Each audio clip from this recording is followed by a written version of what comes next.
Regardez comment est-ce qu'on calcule l'espérance de AX plus BY, de AX plus B, pardon, et aussi l'espérance de AX plus BY,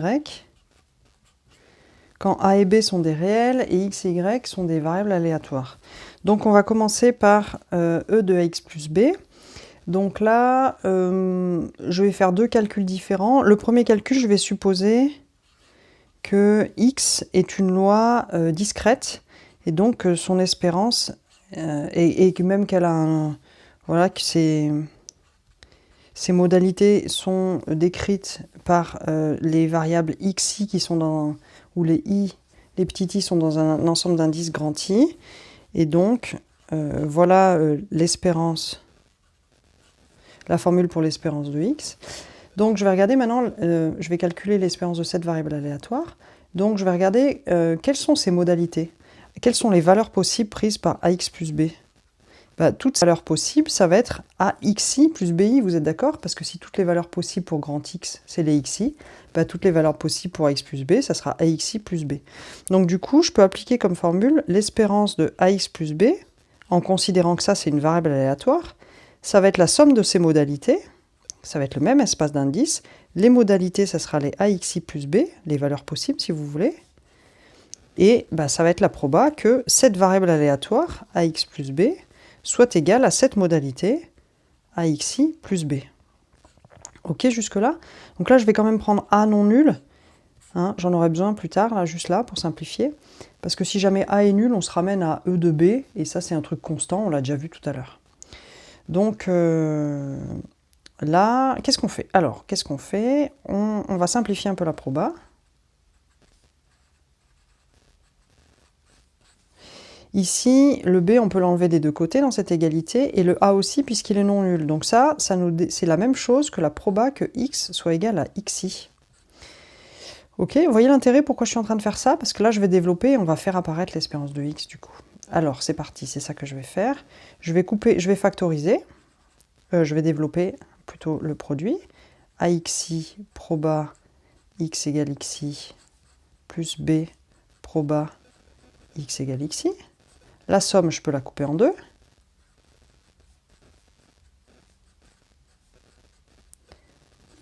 Et pareil. Et maintenant, ces trucs-là peuvent sortir de l'intégrale, de la somme, pardon, de sorte que ici, j'obtiens A fois la somme des xi p de xi. Mais ça, je sais que c'est E de x. Et là, le B sort de la somme, donc j'obtiens B fois la somme des probas. Mais la somme des probas, c'est tout simplement 1, hein, puisque c'est une variable aléatoire, et ça, c'est une loi de proba. Donc là, on trouve bien AE de x plus B. Du coup, on peut le prouver d'une autre manière. On peut le prouver quand x est une loi à densité, quand x a pour densité f. Et du coup, son espérance, E de x, ça vaut, je vais le prendre sur R, hein, une densité sur R, x f de x dx. Oups, dx, pardon. Donc, de la même manière, dans ce cas-là, quand j'ai E de ax plus b, cette espérance-là, elle vaut moins l'infini à plus l'infini de ax plus b fois f de x dx. Et là, pareil, je peux couper l'intégrale en deux morceaux. Première intégrale, ax f de x dx. Deuxième intégrale, b f de x dx. Et de la même manière, ici le a peut sortir.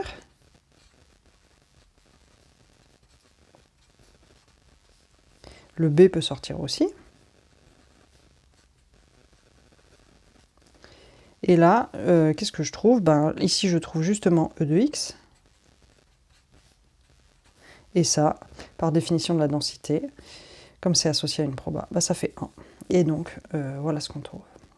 Ok, donc maintenant, on va passer au cas légèrement plus délicat, où on a cette fois E de AX plus BY. Donc on va supposer que x et y sont tous les deux donnés par des densités, donc on a que E de x, c'est l'intégrale sur un espace où vit x de f de x dx, et que pour y, c'est un espace de valeur y cette fois, donc on va l'appeler g, la densité de y, dy. De sorte que ax plus by, c'est quelque chose, c'est une variable aléatoire qui va avoir pour densité la loi jointe f de x fois g de y dx dy. De sorte que l'espérance, là, elle vaut la double somme, parce qu'il y a une somme sur x et une somme sur y, ax plus by, f de x, g de y, dx, dy. Donc là aussi, on va couper les intégrales en deux. Première intégrale, en développant ça, hein, ax fois f de x fois g de y, dx, dy. Deuxième intégrale, by, f de x, g de y, dx, dy. Alors maintenant, je vais regarder, là-dedans, il y a des choses qui dépendent pas de x, de y, de machin, tout ça. Donc tout ça, ça va pas dépendre de y. Donc je vais pouvoir le sortir de la deuxième intégrale, qui est l'intégrale en y. Ok? Donc a x f de x. Donc ça, c'est l'intégrale en x, si vous voulez. Ça, c'est l'intégrale en y. G de y, dy. Hop. Et ça, ça boucle sur l'intégrale en x. Et de la même manière, ici, tout ce qui est en y ne dépend pas de l'intégrale en x. Donc si ça commence par l'intégrale en x... non, pardon, f de x ne dépend pas de y, donc peut sortir. Et il nous reste... B aussi ne dépend pas. Enfin, B, il peut même carrément sortir tout en haut, là. Et là, l'intégrale en y, il nous reste y, g de y, dy, et tout ça, c'est dans dx encore. Ok, et donc, qu'est-ce qu'on trouve? Ben là, le a, il sort. Ici, il nous reste f de x. Et ce truc-là, qu'est-ce que c'est? X, f de x, pardon. Ce truc-là, qu'est-ce que c'est? L'intégrale sur tout y de g de y, ça fait 1. Plus le b, il reste. Intégrale sur x de f de x fois quoi? Qu'est-ce que c'est ce truc-là? Ben, c'est justement e de y. Et ensuite, dx. Alors, on continue. Ici, on trouve e de x. Et ici, plus b fois... Bah, là, le e de y, ils peuvent sortir de l'intégrale puisque c'est une constante. Et ensuite, qu'est-ce qui reste? F de x dx. Et ce truc-là, on sait que ça fait 1. Donc finalement, on obtient ae de x plus b e de y, qui est la formule, je vais peut-être la réécrire et puis l'entourer, la formule connue que l'on connaît pour l'espérance d'une somme de variables aléatoires.